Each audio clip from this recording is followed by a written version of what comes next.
Eyewitness News at 5:30. Now, breaking news. And we do begin with that breaking news on this Sunday. A child injured in a shooting in North Harris County. Here are live pictures of deputies at that scene on Pecan Landing Drive. The sheriff's office says 3 people in a white-colored Jeep Patriot pulled up alongside a car and started shooting into that vehicle. A 10-year-old in the car was struck, possibly by fragments. The sheriff's office says the injuries are minor. The Jeep left the scene, but anyone with information is asked to call the Harris County Sheriff's Office. Also, more breaking news. This in a story that has made national headlines. Authorities say they have found human remains that match the description of Gabby Petito. The FBI says the body was found near a campsite in Bridger Teton National Forest in Wyoming. Confirmation of the identity, cause of death are pending an autopsy. Petito and her boyfriend, Brian Laundrie, were on a cross-country road trip when he returned home to Florida without her. Investigators call Laundrie a person of interest in the case, but say he's refused to cooperate. And now he has disappeared too. Police are looking for him in marshland near Sarasota, Florida. Now let's turn to our weather. A break in the summer heat you've been waiting for is finally here. Meteorologist Rachel Bryars is joining us to tell us when we'll feel these fall temperatures in full this week. Yeah, those big changes, they are coming soon enough. We're actually expecting a cool front to make its way in as we head into Tuesday night, as well as going into early Wednesday. Ahead of that front, we will be looking at a broken line of showers and storms, but behind the front, that's when that cooler and drier air starts to filter on in. So let's take a closer look at some of these temperatures over the next few days. You do have to get through that summer heat for the next few days. As we push into Monday, 93 is your high, 94 heading into Tuesday. Ahead of that front, but then once that front rolls in, that cooler air filters in. High temperature of 84 degrees on Wednesday, and then Wednesday night into Thursday morning, we could actually be looking at low temperatures in the 50s. We'll break it all down for you coming up. Rachel, thank you. Starting today, the Biden administration is planning to fly thousands of migrants who've gathered under the international bridge in Del Rio, Texas, back to Haiti. Hundreds more are arriving each day, desperately seeking to escape poverty, hunger, and the humanitarian crisis in their home nation. ABC 13 reporter Roxy Bustamante has more on what's happening now in Del Rio. Roxy?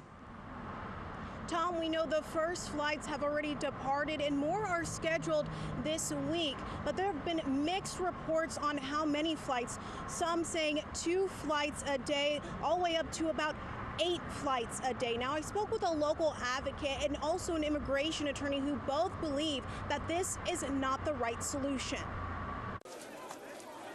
Thousands of Haitians making the dangerous trek from their home country to Mexico, crossing the Rio Grande River and into Del Rio. According to local officials, as of Friday, more than 12,000 people seeking asylum were camping under the international bridge in Del Rio, fleeing from the deteriorating conditions in Haiti, which have worsened following the assassination of the country's president and a deadly earthquake this summer. These folks have risked their lives in order to escape a very bad situation in their country. So we would like to talk to them or talk about them as refugees, not as undocumented or illegal entries. So what we believe is that we should be able to let them apply as the law states for asylum or refugee status here in the United States. This Sunday, the U.S. started ramping up its plans to fly the Haitians from San Antonio back to Haiti. Immigration attorney Renata Castro says this is only prolonging the issue and spotlighting the need for comprehensive immigration reform. This creates a number of problems. In my practice, we see individuals who try to cross the border 3, 4, 5 times. The coyotes it's just a nickname for human traffickers. They impose the most inhumane conditions on these individuals who just become prey to an outdated legal system. The United States is just postponing the issue instead of coming to an agreement and putting partisanship aside and doing what's right for the America of today with the resources that we have. Roxy Bustamante, ABC 13 Eyewitness News. A military jet crashed into a backyard near Fort Worth, damaging 3 homes. That crash also sparked a fire, which sent smoke and flames into the air. Firefighters say 2 pilots were apparently conducting a training exercise when that plane went down in Lake Worth. Both pilots ejected. The parachute of one was tangled in power lines. Both are in the hospital with unknown injuries. Debris from the crash damaged those homes. Nobody in the houses, however, was injured. Authorities have asked residents to stay away from the area while crews clean up the hazardous material.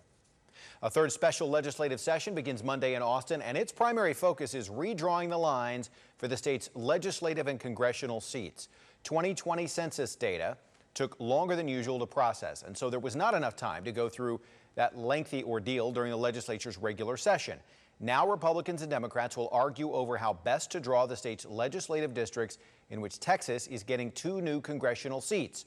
Republicans control both the State House and the Senate, and they'll be the ones in control of the map. But Democrats will also have their voices heard. We'll put together maps that'll get pushed out there, and we're going to continue to encourage participation in this process through the testimony in these hearings. Our objective is to make sure that we have fair, transparent, and legal districts for all Texans across the state. We expect a very contentious battle between those in power to maintain power, despite that we have exponential growth in minority communities, particularly Black and brown communities and Asian communities in Harris County and Fort Bend. The session will also feature other issues Governor Greg Abbott has deemed priorities, which include restrictions on transgender student athletes and how to spend the state's $16+ billion in federal COVID relief funding. Well, a man is charged with murder accused of killing his girlfriend in an apartment in Southeast Houston. And ABC 13's Brooke Taylor is live outside of the courthouse with more. Brooke? Tom, that's right. We're waiting for J.D. Dones to be seen right here in PC Court. Here's what we know so far tonight. Police tell us that he shot and killed his girlfriend inside an apartment on Faulkner Street around 6 o'clock last night. Now, she was found in the living room with a gunshot wound. Police say that a gun was next to her. He did stay there until police arrived. He has not, bond has not been set for him, and he is expected to be over here at 7 o'clock, so we'll keep you updated.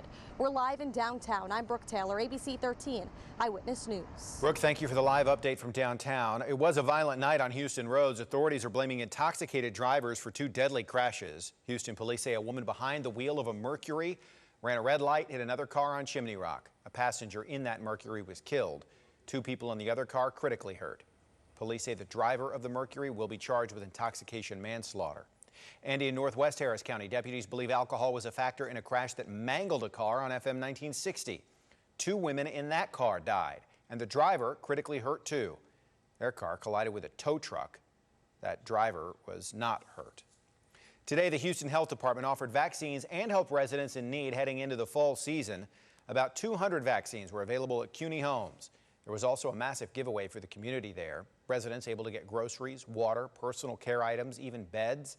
Bread of Life Church and the University of Houston were also part of that event. And during this time of COVID, the main focus is to make sure everyone is being vaccinated and that they're taking care of themselves, so won't nobody be hospitalized. The groups were hoping to help 300 to 500 families today. There were also hot meals available and even a laptop giveaway. Still to come on this Sunday, a pregnant mother who lost everything in a fire had an even more terrifying challenge ahead of her. The fight to survive what she calls nothing short of a miracle.